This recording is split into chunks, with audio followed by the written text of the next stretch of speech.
Hi everyone, welcome to Ask Nehru JavaScript tutorial series. In this video, I am going to explain some closure related challenging output based questions. In one of my previous video, I have explained about what is closure in JavaScript. If you haven't watched that video, I request you to watch it again. I give the link in the description. Now let's jump right into the challenges.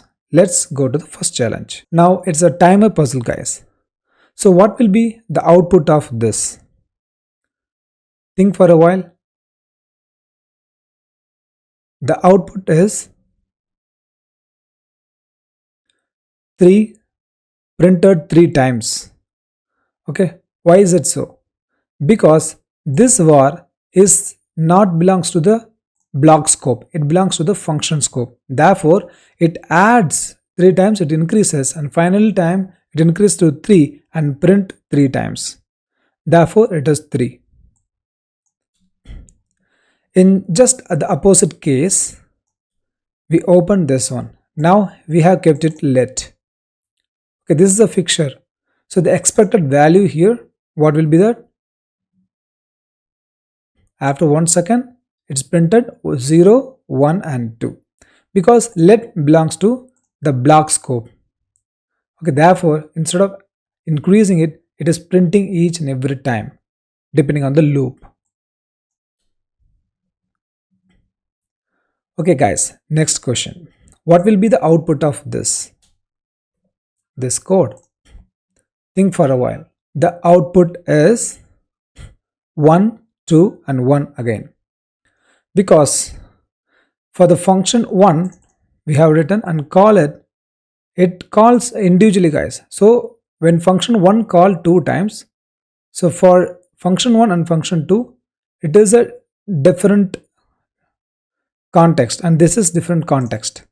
Therefore, for this it increases 1 and prints 1 and 1 plus 1, 2 is printed here.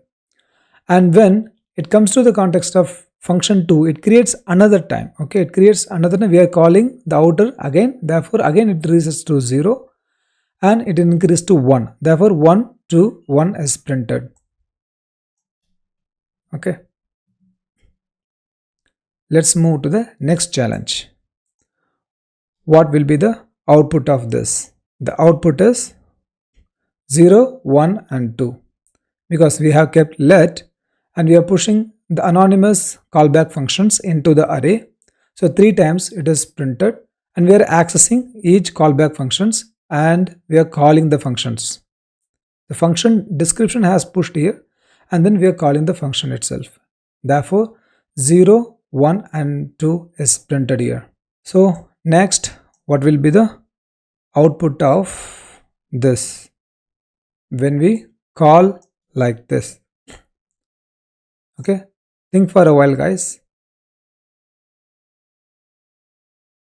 and note it down in your note the answers and check the output of it, and simultaneously you should also practice, guys. Okay, so the result is 6, 0 and 7. Why is it so? Because we are calling the create counter with the 5. So 5 is common for both increment and reset. And when we call the increment, so only we call this particular function within that. Okay, therefore initially it is 5. Okay, and we are increasing to 6. Therefore 6 is printed. And although we call reset, it's not resetting this, it's resetting initially in inner. In the inner function it is reset. Okay, therefore 0 is printed. And again when we call the increment, it remembers the older value and increase from there. So therefore 6, 0 and 7 is printed. Okay, let's move to the next challenge. Think of this, guys. This is a tricky question, guys. Mostly in interview or even in your own implementation of function, this kind of challenge may occur. So you should not struggle it. Okay, so think.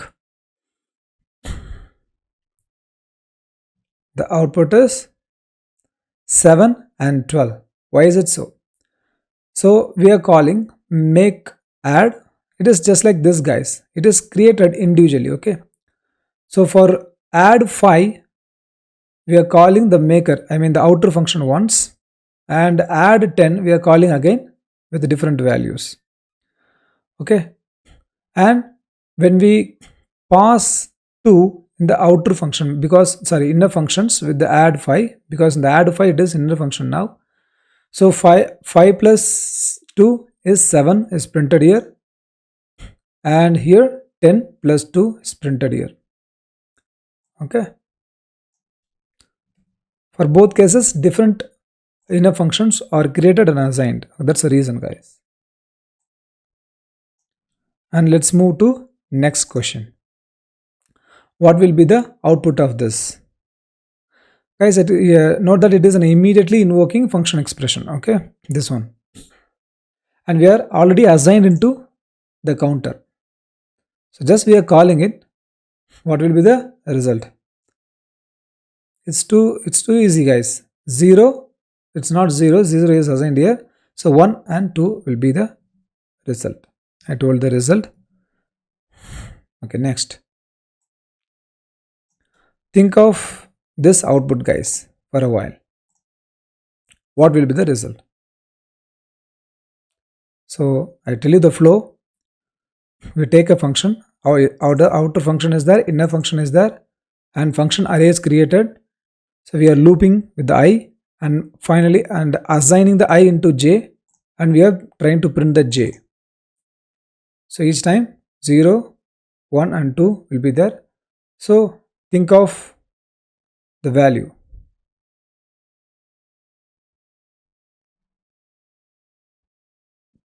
Although it's an anonymous function, still it will work as usual. So 0, 1, 2 is the result. Okay, guys, because we are pushing into this function array, and finally we are returning the function array, and therefore so we can access each and every callbacks, and we are invoking the callbacks with our function expressions. So we are printing 0, 1 and 2.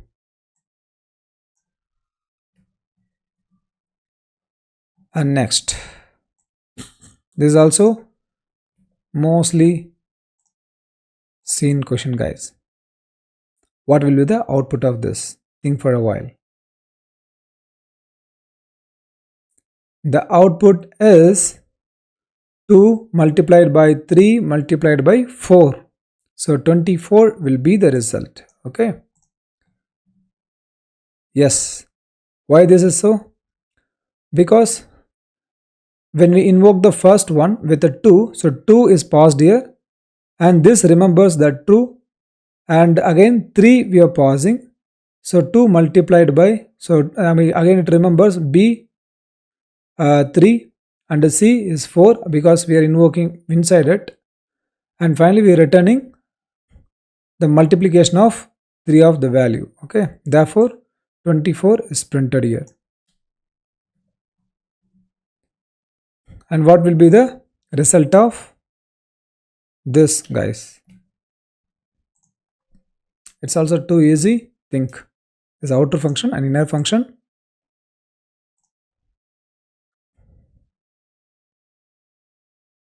The result is 60, guys. 10, a is 10, because inner function can remember the value of the variable of the outer functions and its outer function. This is a global function still. You see, it remembers, inner function remembers all of its parents. Therefore 10, 20 and 30, if you add together 60 is printed. What will be the output of this? There are two values, John and Jane. The result is after 1 seconds, you see, hello John and hello Jane. Okay, so although it's an asynchronous call, but still after 1 second, although we invoke it immediately with the value, it remembers its parent function's value, and it prints after 1 second. Okay, therefore John and Jane is printed here. Hello John and hello Jane. and next one, this is 11th and it should be the 12th. So what is the 11th? Guys, seems like difficult, but it's too easy. Okay, just think for a while. It is as good as the previously we have done this one, right? It is as good as this one, but I show you again. Think for a while.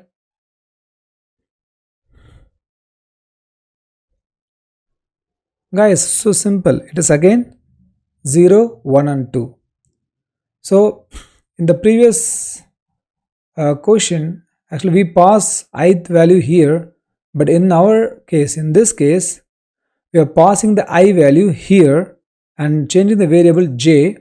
We can take any value and log it, that's all. So this ith value will be assigned to this j. So we are pushing every time and it is assigned to functions, and when we call that, then 0, 1 and 2 will be printed here. Okay, that's it guys.